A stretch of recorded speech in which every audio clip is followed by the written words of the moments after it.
అందరికీ నమస్కారం. ఈరోజు మీ అందరికీ నేను వినిపించబోయే కథ శిక్ష. రచయిత గోహినేని రత్నాకర్ గారు. ఇక కథలోకి వెళితే, అవి నా భార్య జగదీశ్వరి మొదటి కాన్పుకు పుట్టినింటికి వెళ్ళిన రోజులు. వెళ్ళి వారం రోజులే అయినా 7 యుగాలైనట్లుంది. భార్య లేకపోతే మగవాడి జీవితం ఇంత దుర్భరంగా ఉంటుందా అనిపించింది. దుర్భరమే మరి, దానికి కారణం లేకపోలేదు.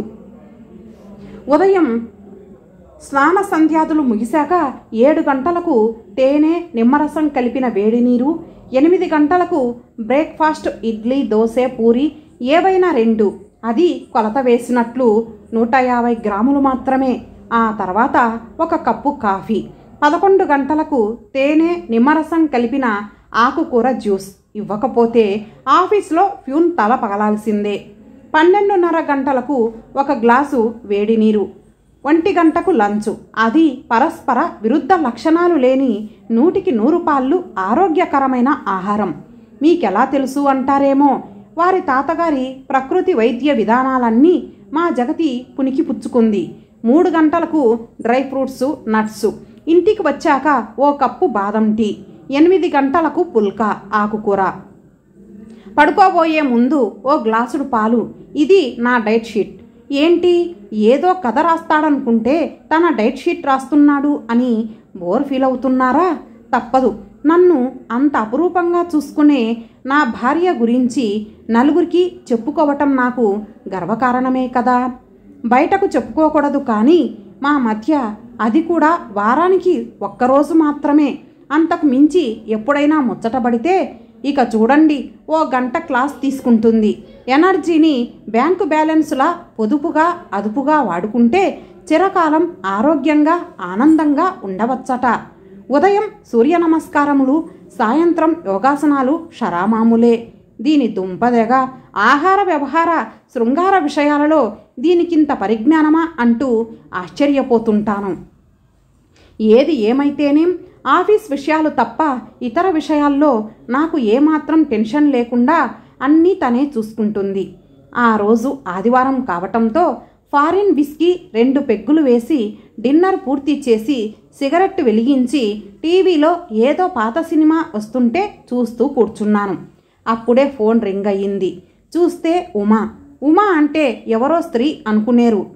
నా స్నేహితుడు, పైగా స్వర్గస్థురాలైన నా చెల్లి భర్త. సెల్ ఆన్ చేసి చెప్పరా అన్నాను. నీతో ఒక విషయం చెప్పాలి. ఎలా చెప్పాలో అర్థం కావటం లేదు. ఏమిట్రా అంత అర్థం కాని విషయం? నేను మళ్ళీ పెళ్లి చేసుకోవాలి అనుకుంటున్నాను. అవునా అంటూ ఆ మాట వినగానే ఎగిరి గంతు వేశాను. నీ ఉద్దేశం కూడా తెలుసుకుందామని. అమ్మ పోయాక పిల్లల్ని సరిగా చూసుకోలేకపోతున్నాను. ఇబ్బందిగా ఉంది. ఆ విషయం చెల్లి చనిపోయినప్పుడే అందరం చెప్పాం కదరా. మా మాట విన్నావా? సరే, అమ్మాయి ఎవరు? వివరాలేమిటి? ఆ అమ్మాయికి ముందు వెనక ఎవరూ లేరు. ఒక కామాంధుడికి బలై అతని బిడ్డకు తల్లయింది. ఇంటి దగ్గర 10 మందికి ట్యూషన్ చెప్పుకుంటూ బ్రతుకుతుంది. అలాగా? ఊరేంటి, పేరేంటి? పెళ్ళి కాకుండానే తల్లయిందంటున్నావు.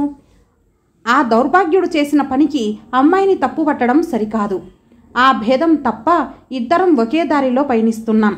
పైగా ఎన్నో రోజులుగా ఆమెను గమనించి తీసుకున్న నిర్ణయమిది.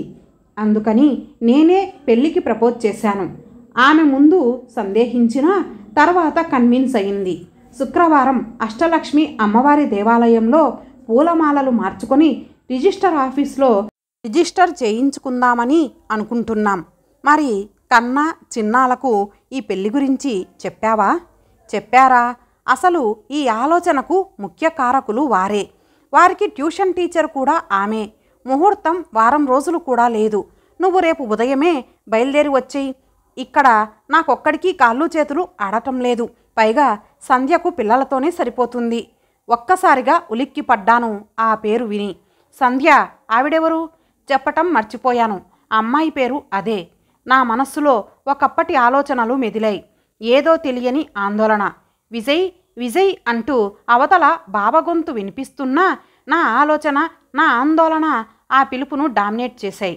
మరోసారి బిగ్గరగా వినిపించగా ఉలిక్కిపడి అంటూ బదులిచ్చాను.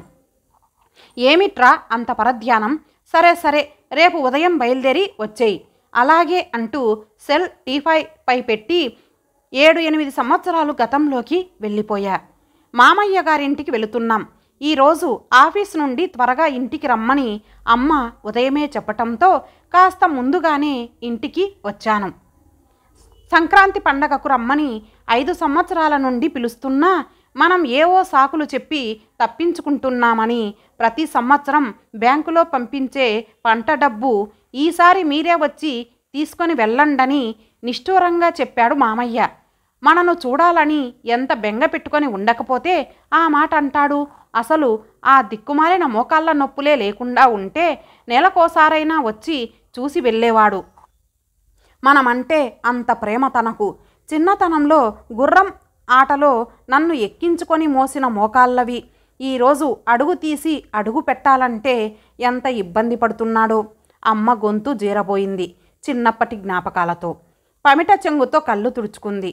విషయం నుండి అమ్మను డైవర్టు చేద్దామని, సరే నేను ఫ్రెష్ అయి వస్తాను, నువ్వీలోపు మంచి కాఫీ పెట్టి తీసుకురా అంటూ నేను వాష్రూమ్కి వెళ్ళాను. నేను వచ్చేలోగా కాఫీ తెచ్చి ఇచ్చింది. త్రాగుతుండగా మీ నాన్న మామయ్యకి పొందూరు కద్దరంటే ఇష్టమని ఒక తాను తెస్తానని వెళ్ళి గంట సేపయ్యింది. ఇంతవరకు వచ్చారేమో చూడు అంటూ ఎదురు చూస్తూ కూర్చుంది. అమ్మ ఆత్రానికి నాకు నవ్వు వచ్చింది. నాన్న రావటంతో అదరాబదరా లేచి పదండి పదండి, అమృత గడియలు మించిపోతున్నాయి అంటూ లేచి హడావుడి చేయటం మొదలు. కారెక్కి బయలుదేరాం. చుట్టూ బంగ్లా పెంకుతో వసారా దించిన 2 అంతస్తుల భవనం. ఓ చిన్న సైజు రాజభవనంలా ఉంటుంది అమ్మ వాళ్ళ పుట్టినిల్లు. కోడి కూతలతో 4 గంటలకే మెలకువ వచ్చింది. వాటికి మరికొన్ని కోరస్గా ఒకదాని తర్వాత మరోటి. ఇక నిద్రేం పడుతుంది. రాత్రి మేం రాగానే ఇంటిల్లిపాది ఎంతో సంతోషించారు. అర్ధరాత్రి వరకు ఎన్నో కబుర్లు ఒక సినిమాలా దృశ్యీకరించి చెప్పుకున్నారు. రేపు ఉదయమే లేచిపోవాలి, ఇక పడుకోండర్రా అంటూ అమ్మమ్మ హెచ్చరించటంతో అంతా నిద్రకు ఉపక్రమించారు. మరునాడు భోగి కావటంతో రోడ్లపై అంతా కోలాహలంగా ఉంది. తలుపు తీసుకొని బయటకు వచ్చాను. వీధులూడ్చి కల్లాపి చల్లేవాళ్ళు, ముగ్గులు వేసేవాళ్ళు, గొబ్బెమ్మలు పెట్టి పూలతో అలంకరించేవాళ్ళు, మరొక వంక భోగిమంటలు వేసేవాళ్లతో ఆనందంగా వెలిగిపోతోంది పల్లె. అప్పుడే రాముడు పైకి వచ్చి ఆనందంతో, ఇక్కడుండి ఏం చూస్తున్నారయ్యా, పండగంతా కిందుంటేను అందరూ తమరిని ఎంటబెట్టుకొని తీసుకురమ్మంటున్నారు, పదండి పోదాం అంటూ చేతులు పట్టుకొని క్రిందకు తీసుకొని వచ్చాడు. వాడి చనువులో నిజమైన ప్రేమ ఉంది. పట్టణాల్లో అది కృతకంగా ఉంటుంది. ఒక రకంగా చెప్పాలంటే స్వచ్ఛమైన ప్రేమకు ప్రస్తుతానికి చిరునామా రాముడిలాంటివారే. మామయ్య గారి భోగి మంటల దగ్గరకు వెళ్ళాం. ఏమిటి అప్పుడే సూర్యుడు ఉదయించాడా అనిపించేలా ఆ మంటల వెలుగులో దర్శనమిచ్చిందొక యువతి ముఖారవిందం. తను జగదీశ్వరి ఏవో ముచ్చట్లాడుకుంటున్నారు. జగదీశ్వరి కూడా అనాకారేం కాదు. అందంలో ఇద్దరు కవలల్లా ఉన్నారు. పల్లె సొగసులన్నీ వారిద్దరి అంగసౌష్ఠవంలో ఒదిగిపోయినాయా అనిపించింది. భోగి మంటల కార్యక్రమం పూర్తయింది. అందరూ ఆ మంటల్లో కాగిన నీళ్లతో స్నానాలు చేశారు. ఆడంగులంతా పలహారాలు తయారు చేసే కార్యక్రమాల్లో మునిగిపోయారు. ఈలోపు అందరికీ కాఫీలు తెచ్చి ఇచ్చింది రాముడి భార్య సీతాలు. బయటంతా హరిదాసుల భజన గీతాలు, గంగిరెద్దుల వారి సన్నాయి వాద్యాలు, జంగమదేవర్ల శంఖారావాలు. అప్పుడప్పుడు నేను ఉన్నానంటూ మామయ్య గారి పెరట్లో మామిడి చెట్టుపై నివాసం ఉంటున్న కోకిలల కుహు కుహు గీతాలు. ఎంతైనా పల్లె బ్రతుకుల ఆనందమే ఆనందం. రాముణ్ణి ఆ అమ్మాయి గురించి అడగ్గా వారిది కాకినాడ దగ్గర ఒక చిన్న పల్లెటూరని, వాళ్ళ నాన్నగారికి కాకినాడలో ఉద్యోగం కావటంతో అక్కడే ఉంటారని, ఒకరోజు కాకినాడ నుండి రాజమండ్రి వస్తూ యాక్సిడెంటులో తల్లిదండ్రులు హఠాత్తుగా చనిపోయారని, వారు మామయ్య గారి ప్రాణ స్నేహితులు కావటంతో పోతూ పోతూ 25 ఎకరాల మాగాని సందెమ్మగోరిని మామయ్య గారి చేతుల్లో పెట్టి చనిపోయారని 4 మాటల్లో వివరాలన్నీ చెప్పేశాడు. అది వినగానే ఆమెపై సానుభూతో ప్రేమో అర్థం కాని ఒక అయోమయ భావన ఏర్పడింది నాలో. ఆమెతో మాట్లాడాలి అనే తపన, ఆమెకు ధైర్యం చెప్పాలనే ఏవేవో విచిత్రమైన కోరికలు మనసును ముసురుకుంటున్నాయి. ఒకరోజు వీలు చూసుకొని ఒంటరిగా ఉన్న సమయంలో సంధ్యతో మాటలు కలిపాను. పట్నంలో పుట్టి పెరిగిందేమో బెరుకు లేకుండా మాట్లాడింది. మాట తీరులో ఆమెలో స్వచ్ఛత కనిపించింది. ఆ స్వచ్ఛత కారణంగానే నాలో ఆమెపై ప్రేమకు బీజం పడిందేమో. అలా అలా మా పరిచయం క్రమక్రమంగా పెరిగిపోయింది. ఒకరి భావాలు మరొకరికి చెప్పుకునేంత సాన్నిహిత్యంగా మారి అది మా ప్రేమకు దారితీసింది. ఒకరినొకరం ఓ రోజైనా చూడకుండా ఉండలేని స్థితికి వచ్చింది. ప్రతిరోజు సంధ్యకు వేణుగోపాలస్వామి ఆలయానికి వెళ్ళే అలవాటు ఉండటంతో అదే మా సంకేత స్థలమైపోయింది. 5 రోజుల నా సెలవు కేవలం ఆమె కోసం 20 రోజులకు పెరిగిపోయింది. ఎంత రహస్యంగా ఉన్నా మా విషయం రాముడు పసిగట్టాడు. ఒకరోజు ఎవరూ లేకుండా చూసి వాడు, అయ్యగారు, సంధ్యమ్మగారి విషయంలో తమరిట్టా చేయటం ఏం మంచిగా లేదండి. ఎంతో అమాయకంగా కనిపించే రాముడి మాటలు వినగానే కంగు తిన్నాను. అంతలోనే తెప్పరిల్లి మా మధ్య చనువు ఉండటంతో బెరుకు లేకుండా అసలు విషయానికొచ్చాను. ఏం, ఎందుకలా అంటున్నావు? మేమిద్దరం పెళ్లి చేసుకోవాలి అనుకుంటున్నాం. ఓరి భగవంతుడో, అది ఇంకా ప్రమాదం. ఆ అమ్మగారు మన ఇంట్లో ఉండటమే అత్తయ్య గారికి ఇట్టం లేదు. మీ ప్రేమ విషయం ఆవిడ గారికి తెలిసిందంటే ఇల్లు పీకి పందిరేస్తుద్ది బాబు. ఎందుకంటే జగతమ్మ గోరిని తమరికిచ్చి పెళ్లి చేయాలని అత్తయ్య గారి ఆలోచన. ఇప్పుడైతే తమరందరూ ఉన్నారని నోరిప్పటం లేదు గాని ప్రతిరోజు ఆ పని చెయ్యి, ఈ పని చెయ్యి అంటూ పీక్కు తింటదనుకోండి. మీ మామయ్య గారి సేతి వాటానికి ఆ జగతమ్మ గారి నోటి వాటానికి దడిసి ఊరుకుంది. కానీ లేకపోతే ఎప్పుడో ఈ ఇంట్లోంచి బయటికి పంపేసేదండి. అదేంటి, తనను వాళ్ళేం పోషించడం లేదు కదా, ఉండటానికి నీడేగా ఇచ్చారు. అసలు ఈ సయం అది కాదులేండి. చదువుకునే రోజుల్లో సంధ్యమ్మగారి అమ్మగారు తమరి మామయ్య గారు సనువుగా రాసుకు పూసుకు తిరిగేవారని ఏ మకానుభావుడు మీ కంతమ్మ అత్తయ్య గారి చెవిలో ఊది పుణ్యం కట్టుకున్నాడు. అంతకుముందు బాగానే చూసుకునేది, ఆ తర్వాతే మారిపోయింది. అయినా అనకూడదు కానీ ఈ చుట్టూ 10 ఊళ్ళల్లో మామయ్య గారికే రిమార్కు లేదని అత్తయ్య గారికి తెలుసుగా. ఆ ఆలోచనే లేకపోయే. ఎవరి ఆలోచనలు ఎలా ఉన్నా సంధ్యను పెళ్లి చేసుకునే విషయంలో నేను ఎవరి మాట వినను రాముడు. మరి అమ్మగారు నాన్నగారు ఏమంటారో? వాళ్ళు నా మాట ఎప్పుడూ కాదనరు. అయితే ఇబ్బందే లేదు. సంధ్య 2 రోజులుగా గుడికి రావటం లేదు. కారణం తెలియదు. ఇంట్లో ఎదురైనప్పుడు ఏ వంకతో పలకరించాలని చూసినా ముక్తసరిగా సమాధానమిస్తుంది. బహుశా పిండి వంటల పనుల్లో అలసిపోయి ఉంటుందేమో, అందుకే రాలేకపోతుందేమోనని సరిపెట్టుకున్నాను. మరో 2 రోజులు ఎదురు చూసినా లాభం లేకపోయింది. ఇక లాభం లేదని ఒకరోజు గుడికి వెళ్ళి రాముడితో కబురు పంపించాను. ఏమనుకుందో ఏమో వచ్చింది. ఏమిటి, దేవిగారి దర్శనం కరువయ్యింది. దేవుడు దయ్యమని తెలిసి కూడా రావటం దేవికి ప్రమాదమని. ఏమిటి నువ్వు మాట్లాడేది? చిన్నప్పుడే నీకు జగతికి పెళ్ళి నిశ్చయమైపోయింది. త్వరలోనే మీ ఇద్దరికి పెళ్ళి జరగబోతుంది. ఈ విషయాలన్నీ మాట్లాడటానికే మీ పేరెంట్స్ ఇక్కడకు వచ్చింది.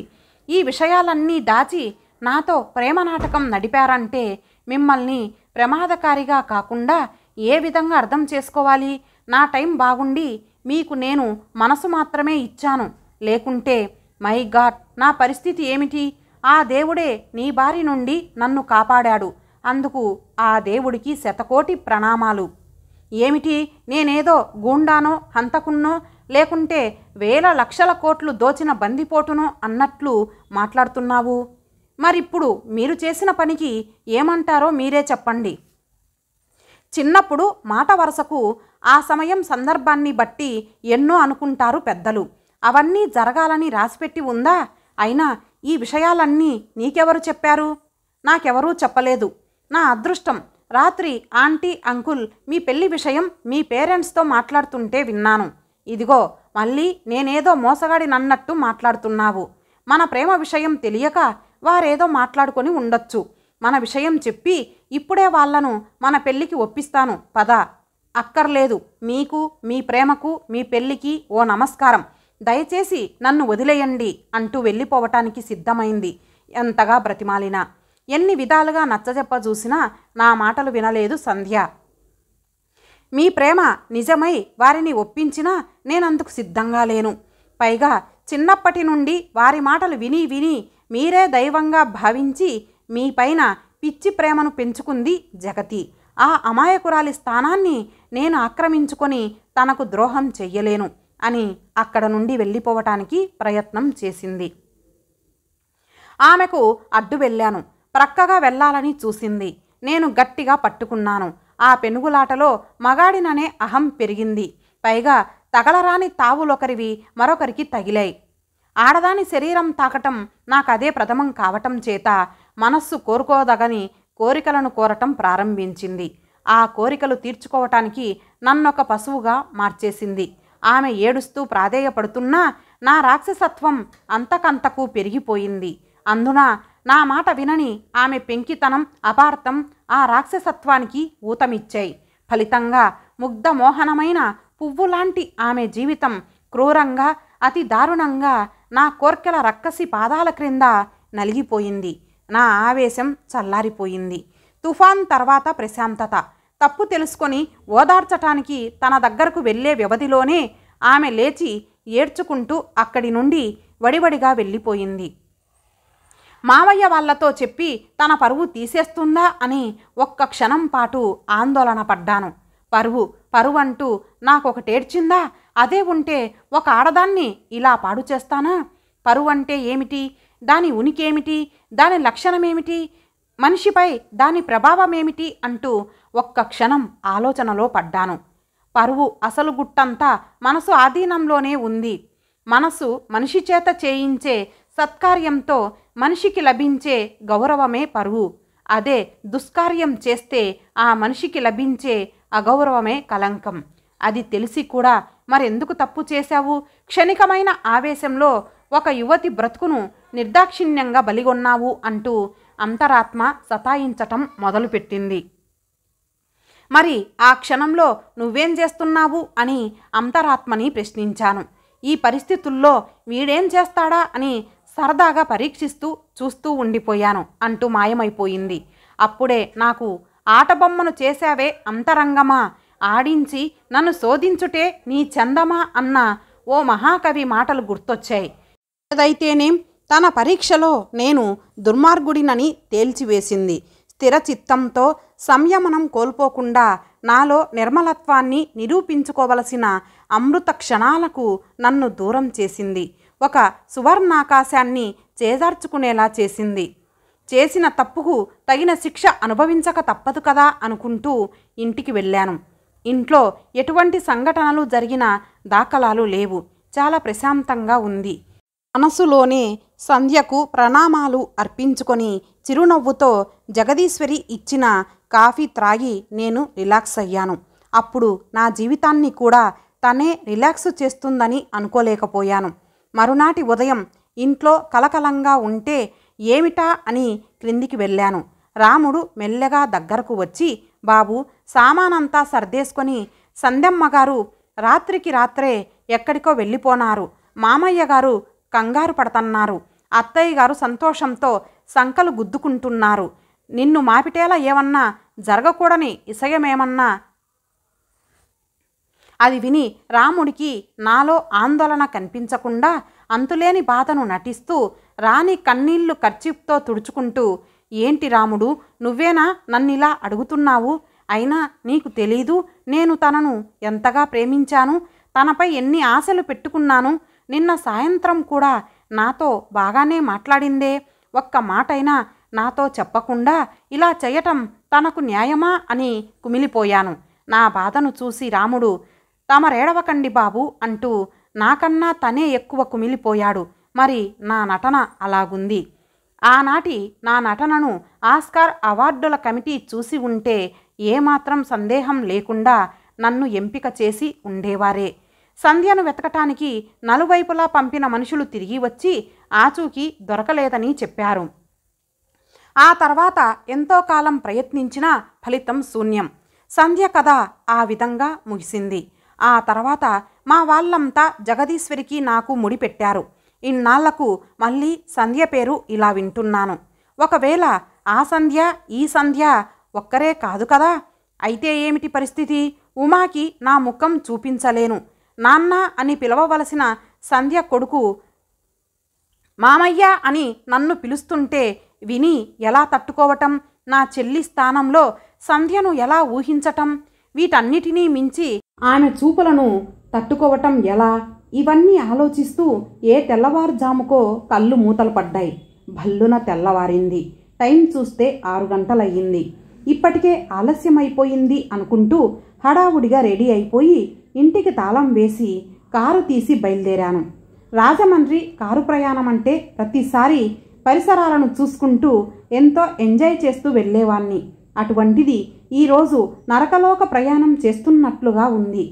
శిక్ష అనుభవించటానికి వెళ్ళే ఖైదీలా వెళ్తున్నాను. ఆలోచనలతోనే ఈసురోమంటూ ఇంటికి చేరుకున్నాను. శిక్షించే ఆ మహంకాళి దర్శనము ఎప్పుడవుతుందా అనుకుంటూ గుండెలు దడదడలాడుతూ ఉండగా కారు దిగాను. కన్నా చిన్నాలు మామయ్యొచ్చాడు అనుకుంటూ వచ్చి నన్ను వాటేసుకొని నా చేతులలో వారి బహుమతులేవీ లేకపోవటం చూసి నిరాశపడ్డారు. సాయంత్రం బజార్ వెళ్ళి కొనుక్కుందామని నచ్చజెప్పి లోనికి వెళ్తుండగా రారా అంటూ ఉమా ఎదురు వచ్చాడు. శివంగి ఉన్న గుహలోకి ప్రవేశించే కుందేలులా ఉంది నా పరిస్థితి. శివంగి ఎక్కడా అని నా కళ్ళు నలువైపులా వెతకటం ప్రారంభించాయి. అది గమనించిన ఉమా, సంధ్య కోసమేనా వెతుకుతున్నావు? ఫ్రెండ్స్తో షాపింగ్ వెళ్ళింది. సాయంత్రానికి వచ్చేస్తుంది. టైం 1 గంట అయ్యింది. కాళ్ళు చేతులు కడుక్కురా, ముందు భోంచేద్దాం అంటూ లుంగీ టవలు తెచ్చి ఇచ్చాడు. నేను శిక్ష అనుభవించటానికి ఇంకొంత టైం ఇచ్చాడన్నమాట దేవుడు అనుకుంటూ టవల్ అందుకొని వాష్రూమ్కి వెళ్ళాను. భోజనాలయ్యాక పిల్లల్ని తీసుకొని బజారైనా వెళ్ళొస్తే పిల్లలతో ఆనందంగా గడపవచ్చని ఉమాను రమ్మంటే ఫ్రెండ్స్తో సంధ్య వస్తుందేమో, మీరు వెళ్ళిరండి అంటూ హ్యాండ్ ఇచ్చాడు. చేసేది లేక పిల్లలను తీసుకొని నేనే వెళ్ళాను. 7 గంటల వరకు బజార్లన్నీ తిరిగి వాళ్లకు కావలసినవన్నీ కొనిచ్చి ఇంటికి తీసుకొని వచ్చాను. ఇంట్లో ఉమా ఒక్కడే ఉన్నాడు. నా వెతుకులాట గమనించి సంధ్య కోసమేనా అడిగాడు. అవునన్నట్టు తలాడించాను. ఇంతకు ముందే వచ్చి వెళ్ళారు. రేపు ఉదయం 6 గంటలకు వస్తానని అన్నయ్యతో చెప్పమని కావలసినవి బ్రేక్ఫాస్ట్ చేసి తీసుకువద్దామని చెప్పి వెళ్ళింది. అన్నయ్య? ఈ అన్నయ్య ఎవరో తెలిస్తే తట్టుకోగలదా? ఇదేంటి ఆమె నిజంగా సంధ్య అన్నట్లు ఫీల్ అవుతున్నాను. కాకపోతే బాగుండు. దేవుడా, రేపు ఉదయం దాకా నేను ఈ టెన్షన్ భరించాలా అని తలపట్టుకున్నాను. చేసిన పాపం ఊరకే వదిలిపెడుతుందా అంటూ అంతరాత్మ సతాయింపు. ఆ రాత్రి భోజనం చేయాలని అనిపించలేదు. పాపం చేశాను. పాపానికి లొంగిపోయాను. ఆ పాపానికి నా మీద అధికారం చెలాయించే అవకాశం ఇచ్చాను. అదిప్పుడు నన్ను నకసిక పర్యంతం నలిపివేస్తుంది. దాన్ని భరించగల శక్తి లేక నాలో అణువణువు స్తంభించిపోతుంది. ఈ శిక్ష నుండి నాకు విముక్తి ఎప్పుడో. మరునాడు 6 గంటలకే తలుపు తట్టిన శబ్దం. పిల్లలు లేవలేదు. ఉమా వాష్రూమ్కి వెళ్ళాడు. నా హృదయ స్పందన రెట్టింపుగా వినిపిస్తుండగా వెళ్ళి తలుపు తెరిచాను. ఏ అవాంఛిత దృశ్యం నేను చూడకూడదని ముక్కోటి దేవతలకు మొక్కుకున్నానో ఆ దృశ్యమే నా ఎదుట భీకరాతి భీకరంగా గోచరించింది. సంధ్య రూపం భద్రకాళిలా నాల్కలు చాస్తూ నరకటానికి నా వెంట పడింది. నో నో నో అని అరుస్తూ నేను పరుగుదీయబోయి క్రింద పడిపోయాను. మామయ్య మామయ్య, విజయ్ విజయ్ అంటూ కేకలు వినిపించటంతో కళ్ళు తెరిచాను. బెడ్ మీద నుండి క్రింద పడి ఉన్నా. చుట్టూ పిల్లలు, ఉమా. ఏమిట్రా పసివాడిలా క్రింద పడ్డావంటూ ఉమా, షేమ్ షేమ్ అంటూ పిల్లలు నన్ను అల్లరి పెట్టసాగారు. మై గాడ్, ఇదంతా కళ ఆశ్చర్యపోతూ, అయినా నా బాధలు మీకేం తెలుసులే అనుకుంటూ నవ్వలేని నవ్వు కాని నా నవ్వుతో వారితో శృతి కలిపాను. అంతలోనే తలుపు తట్టిన శబ్దమైంది.